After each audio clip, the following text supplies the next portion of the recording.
मराठा समाजाला आरक्षण देण्याचा जी.आर. सरकारनं काढल्यानं छगन भुजबळ नाराज झाल्याची चर्चा आहे आणि त्याबाबत मुख्यमंत्री देवेंद्र फडणवीस यांना विचारलं असता भुजबळांशी चर्चा झाल्याचं फडणवीस म्हणाले. ते नाराज नाहीत असा दावा मुख्यमंत्री देवेंद्र फडणवीस यांनी केलाय आणि हा जी.आर. सरसकट आरक्षणाचा नसून जे कुणबी आहेत त्यांनाच प्रमाणपत्र मिळणार असल्याचं मुख्यमंत्री म्हणाले. सरकार कुठल्याही समाजावर अन्याय होऊ देणार नाही, तसंच जी.आर.मुळे ओबीसींच्या आरक्षणावरही कुठलाच परिणाम होणार नसल्याचा पुनरुच्चार फडणवीस यांनी केलाय. छगन भुजबळ साहेब कॅबिनेटमधनं कुठेही निघून गेले नाहीत. छगन भुजबळ साहेबांची माझी चर्चा झालेली आहे. मी त्यांना आश्वस्त केलेलं आहे, हा जो काही जी.आर. आपण काढलेला आहे त्याच्याने ओबीसी समाजावर कुठलाही परिणाम नाही.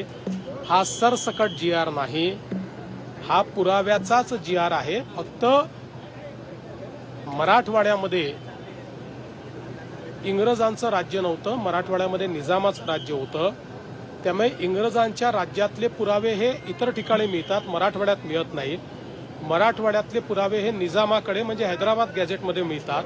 त्यामुळे तिथले पुरावे जे आहेत ते आपण ग्राह्य धरलेले आहेत. त्यामुळे जे खरे कुणबी आहेत त्या पुराव्यांमध्ये त्यांनाच हे मिळणार आहे. आणि मला असं वाटतं की यातनं एक प्रकारे जे काही खरे हक्कदार आहेत त्यांना मिळणार आहे, पण कोणालाही खोटेपणा करता येणार नाही अशा प्रकारचा जी.आर. असल्यामुळे अनेक ओबीसी संघटनांनी याचं स्वागत केलेलं आहे. अनेकांनी त्यातलं आता आमच्या मनामध्ये शंका नाही असंही सांगितलं आहे. मला असं वाटतं की भुजबळ साहेबांच्या मनातली शंका आम्ही दूर करू, इतरांच्या मनातली शंका दूर करू. एक गोष्ट ओबीसी नेत्यांना देखील माहिती आहे की जोपर्यंत हे राज्य आहे तोपर्यंत ओबीसीवर अन्याय होऊ शकत नाही. जोपर्यंत हे राज्य आहे तोपर्यंत एका समाजाचं काढून दुसऱ्याला देण्याचा विचार होऊ शकत नाही. आम्ही मराठ्यांचं मराठ्यांना देणार, ओबीसींचं ओबीसींना देणार आणि ज्यांना खरा अधिकार आहे त्यांना ते देणार. कोणाचं काढून कोणाला देणार नाही. दोन समाजाला एकमेकासमोर कधीच आणणार नाही. आताचे जे गुन्हे आहेत ते माननीय उच्च न्यायालयाच्या आदेशानुसार दाखल झालेले आहेत.